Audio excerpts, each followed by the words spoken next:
I'm going to tell you a story. It is a love affair between time and eternity.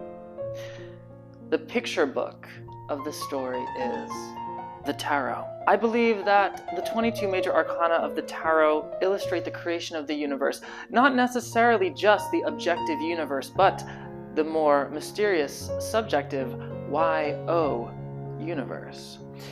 You don't have to believe me, because truth will never try to persuade you. Truth is already in you, so watch with curiosity and let me know your thoughts.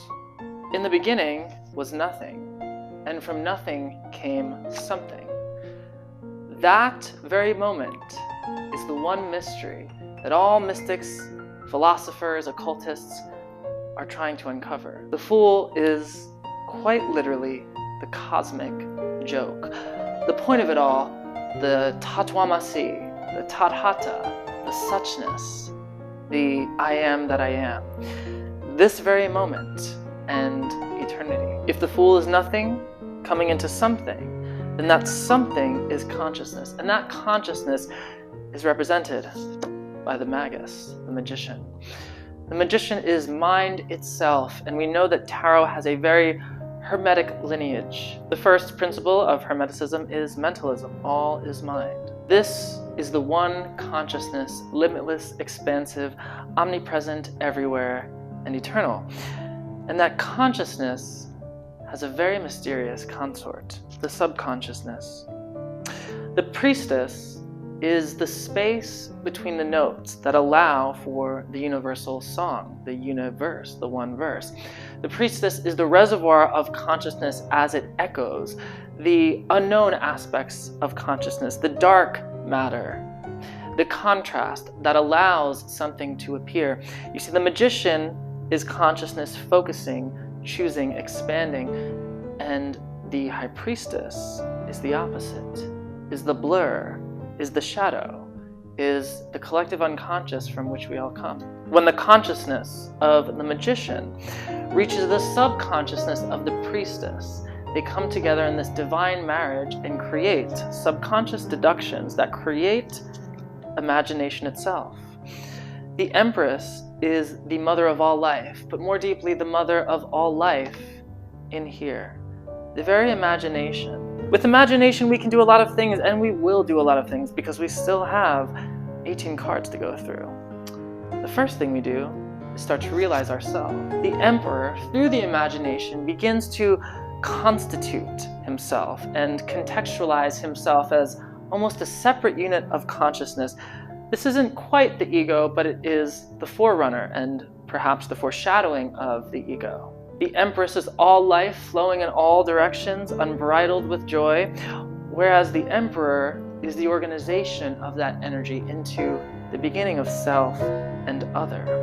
It is our self-sovereignty to rule ourselves, own ourselves, and control, or at least have the illusion of control. Now that we have some sense of self, we begin to enter the realm of the Hierophant. Because the self is created and somewhat separated from the all, the universe, the cosmic mind that entered with the Magician card, we need some connection to Source, and that spiritual Wi-Fi is the realm of the Hierophant.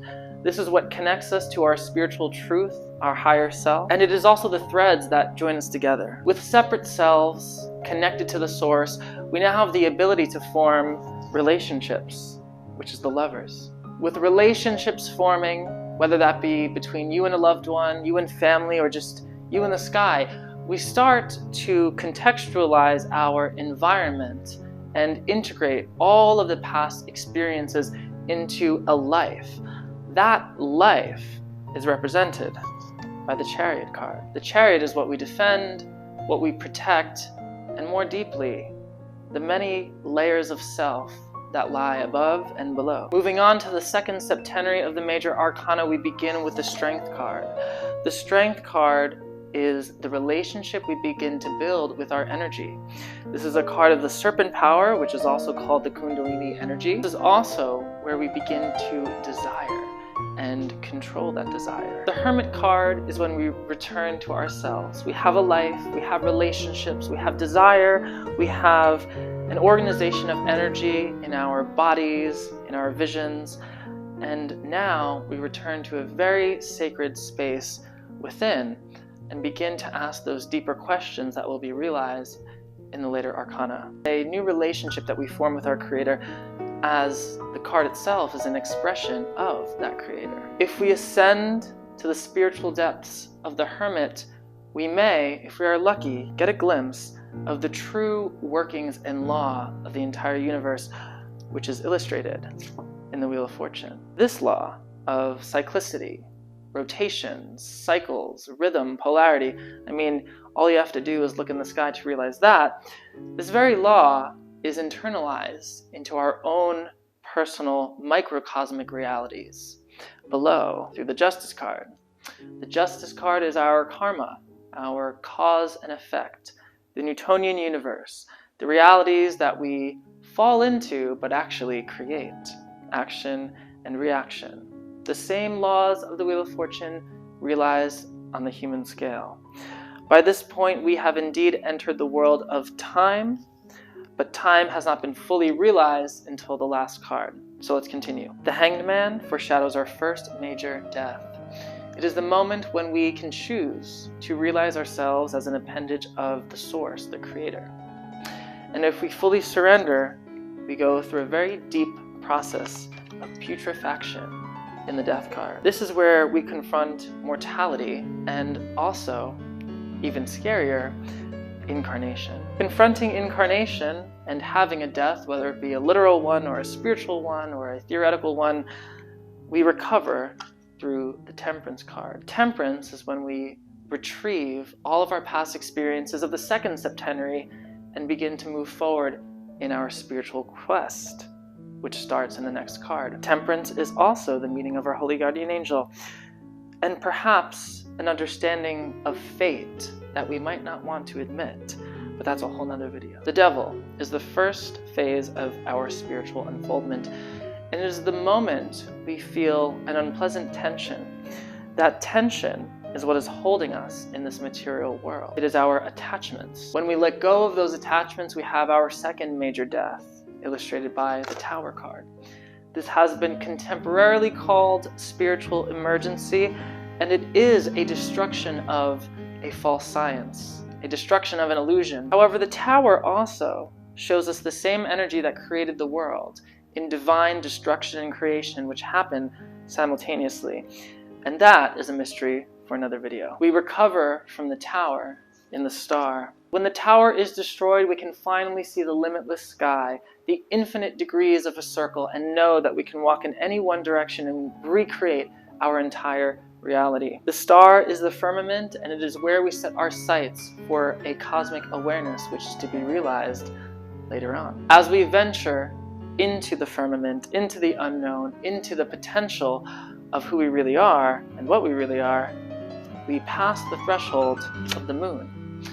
This is where we begin to regain memory of our entire planet, every species that we ever were, and we begin to rectify and integrate those rhythms and patterns. And if we can pass through this mysterious threshold, we arrive at the Sun card, which is the full realization of our consciousness and potential.